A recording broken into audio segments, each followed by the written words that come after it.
Monsieur Hunt va nous parler, entre autres, de l'historique de la reconnaissance de l'ostéopathie en Grande-Bretagne et il sera traduit par Madame Carole Dumais, qui est elle aussi ostéopathe. On les accueille tous les deux. Okay.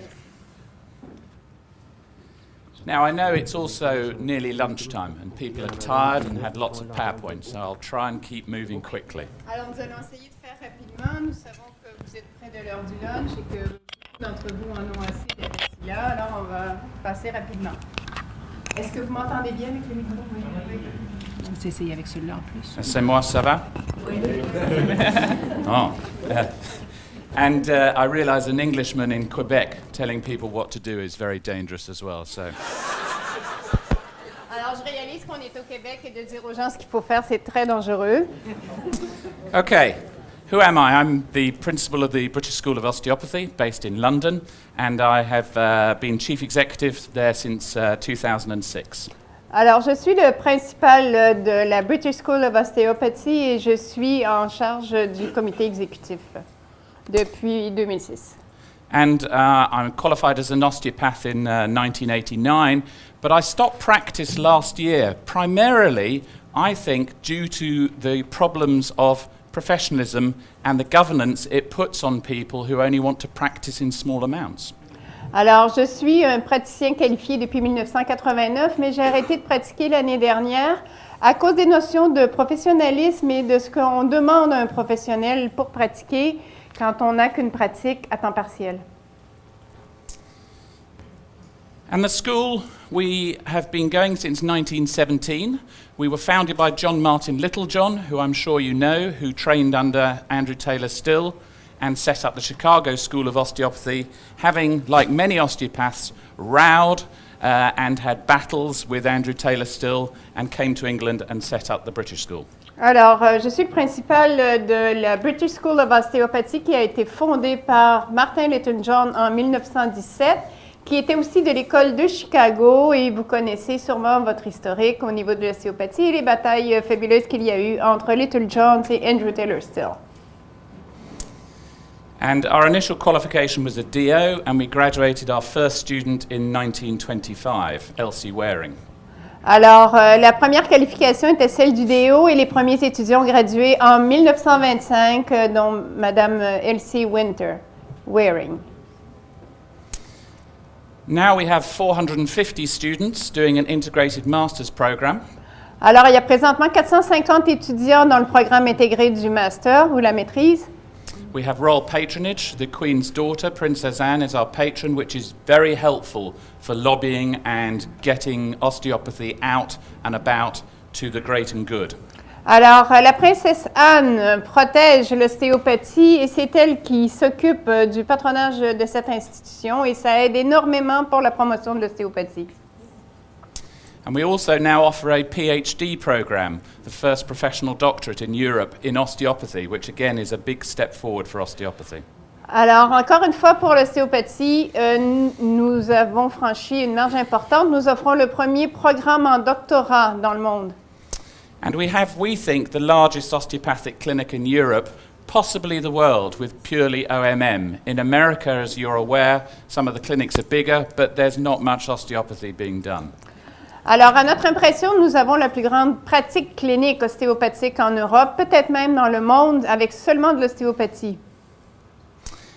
We see 42,000 appointments within our clinic, our students. Nous avons 42 000 visites par année avec les étudiants au niveau des traitements, 42 000 traitements par année. And we see 3,700 free of charge treatments in the community with homeless people. We treat patients with HIV/AIDS within a hospital. We treat children and we treat the elderly. Nous avons une clinique communautaire qui fait environ 3 700 traitements gratuits par année. Nous travaillons avec les patients atteints de HIV, du travail communautaire. Et you said HIV people then? Yeah, HIV/AIDS. Okay. Yeah. Yeah. So, regulation. Be careful what you wish for. Alors, la régulation, faites attention à ce que vous demandez. Go in there with your eyes wide open. This is a picture of the famous film Oliver Twist, and he's asking for more. Alors, c'est une photo de Oliver Twist qui en demande encore plus. Il vous avise de garder les yeux grands ouverts pour savoir ce que vous demandez. And I put that photo there as well because the child actor became an osteopath. Alors, cet enfant, l'enfant de ce comédien est devenu ostéopathe. Mark Lester. And within regulation and becoming a profession, there is a tension the whole time. Il y a toujours une tension lorsqu'on veut se réguler et devenir des professionnels. And there becomes a lot of red tape and bureaucracy. Alors, ce qu'ils appellent du red tape, c'est qu'il y a beaucoup de contraintes et de bureaucratie. And from what I could understand, and Carol explained to me from the talks already, this is not a new story that you're hearing from the midwives and the acupuncturists. Alors, de ce que je peux comprendre et de ce que je lui ai traduit durant la matinée, c'est rien de nouveau pour vous. Vous l'avez entendu de la part des sages-femmes et des acupuncteurs. And just to frighten you, this is now the committee structure for my school because we have bureaucracy. Alors, pour bien vous apeurer, voici la structure de mon école pour que vous compreniez ce que ça veut dire de la bureaucratie. Ça va? Ça va?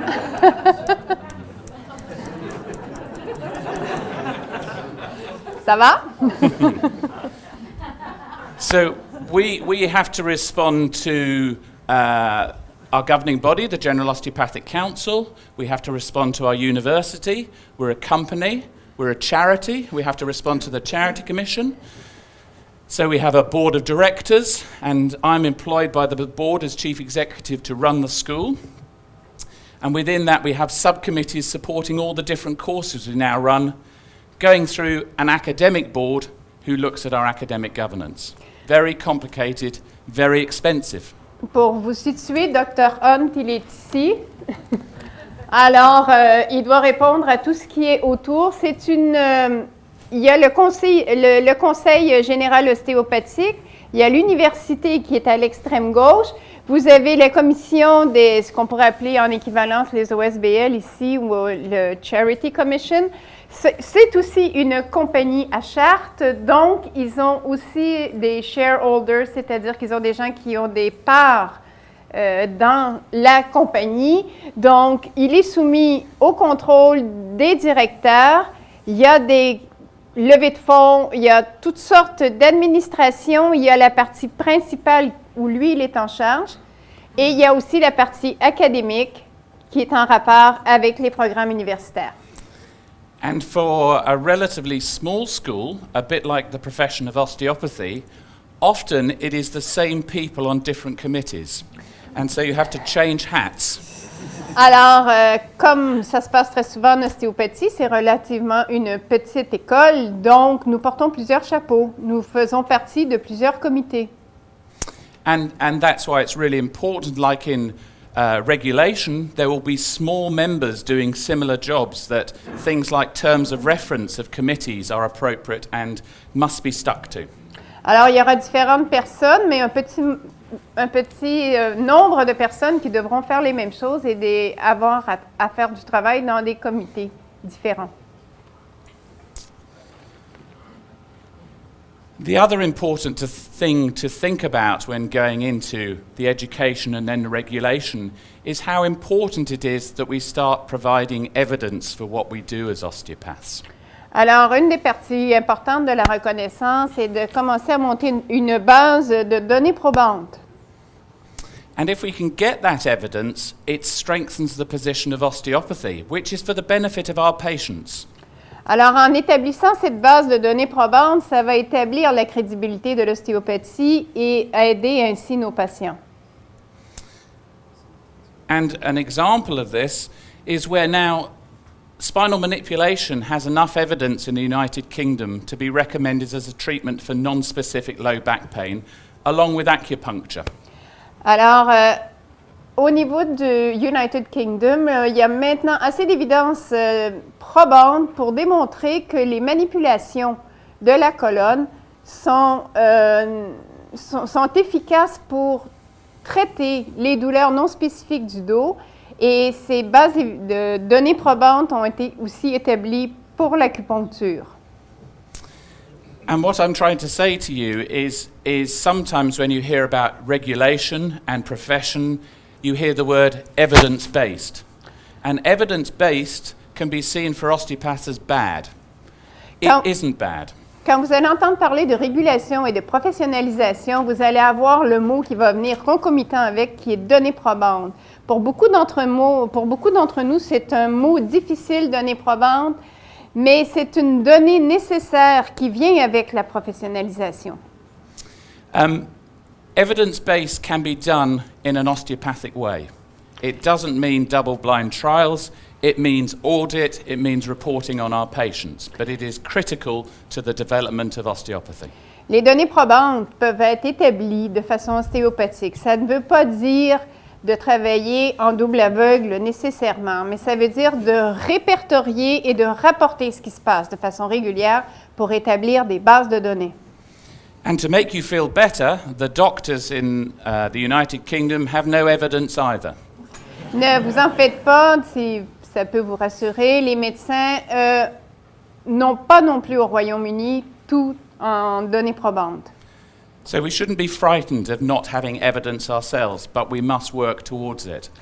Ça ne doit pas nous affoler de ne pas avoir de base de données probantes, mais nous devons y travailler pour les établir. This is a chart which was in the BMJ, the British Medical Journal of Clinical Evidence, so printed by the doctors. Alors ça, c'est une donnée qui vient du Clinical Evidence. C'est un journal médical britannique. Of 2,500 treatments done by the National Health Service. Alors sur 2500 traitements donnés par le National Service, le Service national de santé, 46% 46% have unknown effectiveness. ont des effets inconnus. 46%, they still do them. 46% et ils continuent cette pratique. 4% likely to be ineffective and harmful. Alors 4% peuvent être inefficaces, peuvent même créer des problèmes And they still do them. et So- ils les commettent encore ces actes. Only 13% likely to be beneficial. Alors il y a seulement 13% des cas qui peuvent être bénéfiques. So let's not be hung up about evidence. They have no evidence, but that is no excuse for us to have no evidence. We need to get more evidence. Il ne faut pas trop s'accrocher avec les données probantes, mais il faut quand même penser qu'il va falloir les établir. Okay, a timeline of regulation now for the United Kingdom. Alors, je vais maintenant vous donner comment ça s'est passé dans le temps, un peu de l'historique de l'élaboration de la professionnalisation au Royaume-Uni. In 1924, the General Medical Council, the doctors released a warning saying that doctors must not work with non-medically qualified people. Alors, en 1924, il y a eu un avis du Conseil général de la médecine qui disait qu'on ne devait pas travailler de façon médicale avec des gens non qualifiés. And that caused problems for this man, Dr. Streeter, who was an American-trained osteopath working in the United Kingdom. The anaesthetist could no longer work with him in his practice. Alors, le docteur Streeter, qui avait été formé aux États-Unis, a rencontré des problèmes et tous les gens qui travaillaient avec lui tombaient sous cette condamnation. So the osteopaths at the time thought we need to get recognized and get some regulation. Alors, en 1924, les ostéopathes de cette époque ont pensé qu'on devait se réguler et avoir une reconnaissance. So when our colleague this morning talked about the acupuncturist taking from 1970, in England it was even slower. Alors, pour Raymond ce matin qui parlait des